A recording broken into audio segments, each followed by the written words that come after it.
Hello students, this is doctor Anand Mohan Yadav, assistant professor chemical engineering MIT Meerut. आज हम जिस topic पे बात करने वाले हैं वो है प्रोसेस इक्विपमेंट डिज़ाइन। ये आपके फाइनल ईयर के सब्जेक्ट्स हैं इतना, और उसके बाद हम अब यहाँ पे बात करते हैं कि एक्चुअल में ये है क्या। अगर हम डिज़ाइन की बात करें तो डिज़ाइन है क्या। डिज़ाइन एक क्रिएटिव एक्टिविटी है जहाँ पे आप अपने सारे आइडियाज़ को मिक्सअप करते हैं, पुट करते हैं। उसके बाद आप डिसाइड करते हैं कि कौन सा आइडिया या जो भी आपने सोचा है वो क्या उस जगह पे पहुंच रहा है जो आप चाहते हैं। ठीक है, तो अगर हम बात करें उसके तो हम ये कह सकते हैं कि कोई भी चीज़, या अगर हम डिज़ाइन की बात करें, कोई भी चीज़ स्टार्टिंग में हमारे पास नहीं होती। हमारे पास सिर्फ एक एम होता है, एंड पॉइंट होता है कि हम जाना कहाँ चाहते हैं। हमें ये नहीं पता होता हम जाएंगे कैसे। तो ऐसे ही प्रोसेस इक्विपमेंट डिज़ाइनिंग में क्या है कि हम क्या चाहते हैं। हम चाहते हैं कि हम कुछ नया बनाएं, कोई नया केमिकल प्रोडक्ट हो, या ये भी हो सकता है कि जो एग्जिस्टिंग हमारे पास मेथडोलॉजी है या जो हमारा प्लांट सेटअप है उसमें हम अगर कोई नई स्टेज लाना चाहते हो, वो भी एक पार्ट है हमारे डिज़ाइनिंग का। तो आप यहाँ पे इन शॉर्ट ये कह सकते हो कि किसी भी चीज़ को पुटअप करने के लिए जो भी आप नए आइडियाज़ ला रहे हैं यही हमारी डिज़ाइनिंग है। और उन डिज़ाइन को या जो भी आपने सोचा है उस सोच को आप एक लय में, एक रास्ते पे, एक रफ्तार में कैसे आप ले जा सकते हैं कि जो आप चाहते हैं वही हमारा बन जाए। That is the main reason कि हम कह सकते हैं कि एक क्रिएटिव एक्टिविटी है, putting up ideas to achieve something what you desire. इसके बाद हम बात करते हैं कि ऑब्जेक्टिव। हमारा जो ऑब्जेक्टिव होता है वो कोई भी स्पेसिफिक नहीं होता स्टार्टिंग में, बट हम एक एम लेके चलते हैं कि हाँ हमें ये बनाना है। उस बनाने के लिए हम जो भी अपने सोच को या जो भी हम चाहते हैं उसको हम एक पुटअप करते हैं वो। अब प्रॉब्लम आती है डिज़ाइन में क्या कि हमारे सामने लिमिटेशंस, हमारे सामने रुकावटें क्या हैं। ऐसी चीज़ें भी हो सकती है कि कुछ रुकावटें, कुछ कांस्टेंट हमारे सामने ऐसे हों जो कि फिक्स है, जिनको हम बदल नहीं सकते, और कुछ ऐसी हैं जो समय के साथ या हो सकता है वो आपके हाथ में हो कि आप उनको बदल सकें। तो इस वजह से हमें इन सारी रुकावटों को पार करते हुए जो भी हमारे सामने हैं उनको पार करेंगे तो हम अपने डिज़ाइन तक पहुंचेंगे। इसको मैं एक स्कीमेटिक फिगर के थ्रू आपको बताना चाहूँगा। जैसे कि आप इस चीज़ को ले लीजिए, ये जितनी भी हमारे सामने ये सॉलिड लाइंस हैं, जो ठोस लाइनें हैं, इनको आप कह सकते हो कि ये हमारे एक्सटर्नल कॉन्स्टेंट्स हैं।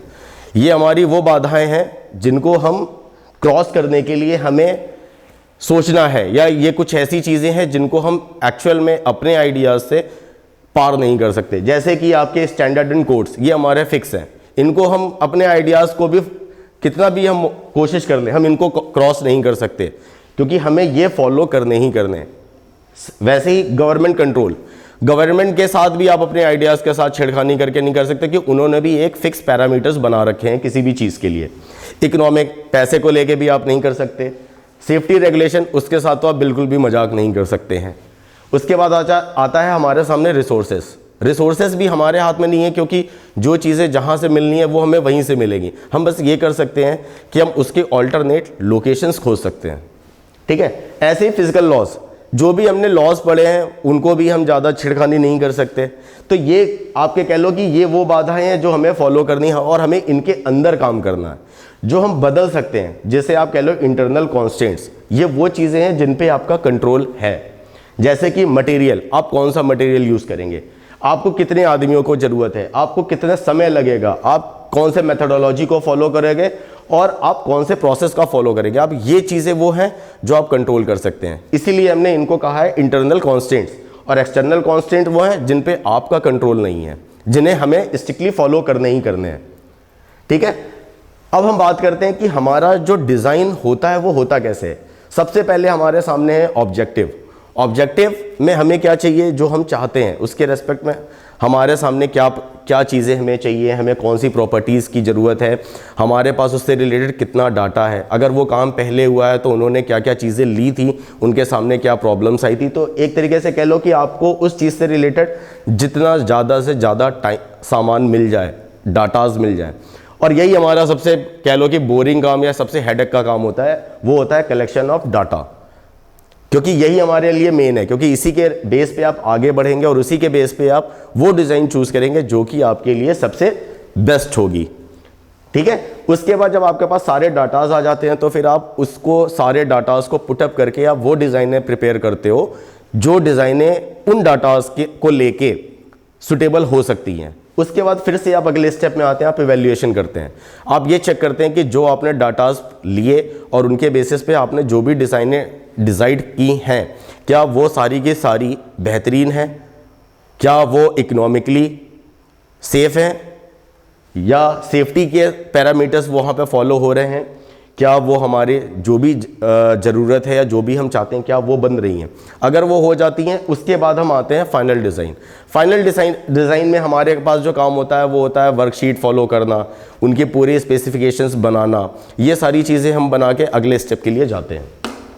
तो इन शॉर्ट आप ये कह सकते हो कि किसी भी डिज़ाइन को फॉलो करने के लिए आपको टेक्निकल सब्जेक्ट जो कि आपके थर्मोडाइनमिक्स है, रिएक्शन काइनेटिक्स है, यूनिट ऑपरेशन, यूनिट प्रोसेसेस है, ये सारी की सारी ज़रूरी होते हैं किसी भी केमिकल प्लांट के डिज़ाइनिंग या सेटअप के लिए। अब वहाँ पे हम बात करते हैं प्रोसेस और उससे जुड़े हुए जो भी हम इक्विपमेंट्स यूज़ करेंगे। जो हमने प्रोसेस यूज़ किया, जो हमने इक्विपमेंट यूज़ किया, उसके बेस पे हमारे किसी भी प्लांट का शेप और साइज़ वो कितना बड़ा होगा और कैसा होगा वो उससे हमारा डिसाइड होगा। उसके बाद आ जाते हैं हम कि जो इक्विपमेंट्स हैं, हर इक्विपमेंट किसी स्पेसिफिक कंडीशन के लिए होगा। आपके सिलेंड्रिकल वेसल आपने अगर आपने प्लांट ट्रेनिंग की है सेकेंड ईयर के बाद, आपने तो ये देखा होगा कि वहाँ पे आप प्लांट में जब गए तो आपने देखा होगा स्टोरेज वेसल्स जो थे वो आपके सिलेंड्रिकल थे। क्या आपके इक्विपमेंट भी वैसे ही होते हैं जो हम ऑपरेट कर रहे होते हैं? तो वहाँ पे पर्पस अलग है हमारा। एक जगह पे हम सिर्फ सामान को स्टोर कर रहे हैं और एक जगह पे हम उसके थ्रू अगले स्टेप के लिए हम कोई चीज़ तैयार कर रहे हैं। वो हमारी किस पे डिपेंडेंट है? वो हमारे हो जाते हैं टेम्परेचर, प्रेशर, जो कि उस सिचुएशन को कंट्रोल करते हैं।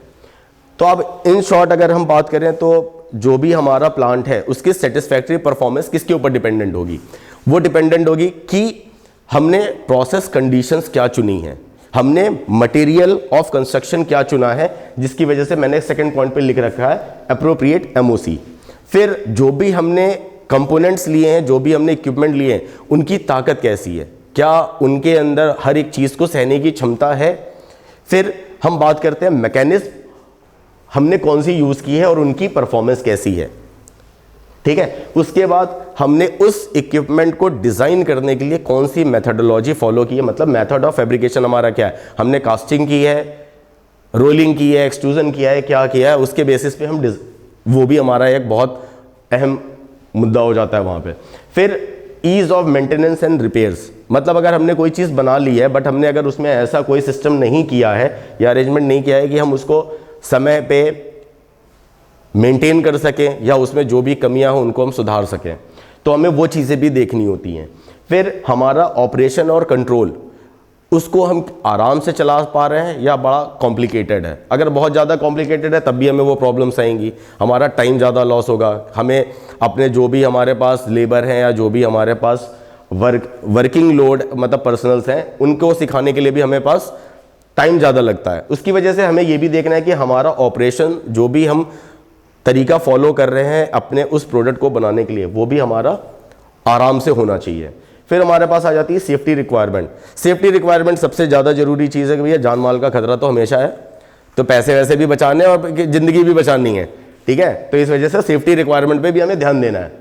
तो ओवरऑल आप कह सकते हो कि किसी भी प्लांट का बेहतरीन वो किस तरीके से काम कर रहा है, वो अच्छा है या बुरा है, वो ढंग का है या नहीं है, वो सारी इन सारे पॉइंट्स पर डिपेंडेंट होगा।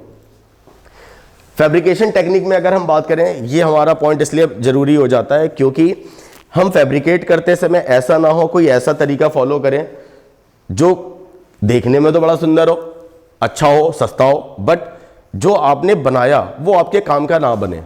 तो हमें जितने भी मेथड्स हैं हमारे पास, हमें उस पर भी देखना है कि हम जो भी इक्विपमेंट बना रहे हैं उसको जो भी शेप दे रहे हैं वो क्या उस तरीके का बन रहा है जैसा हम चाह रहे हैं, या वो मेथडोलॉजी क्या उस चीज़ के लिए सुटेबल है, ठीक है।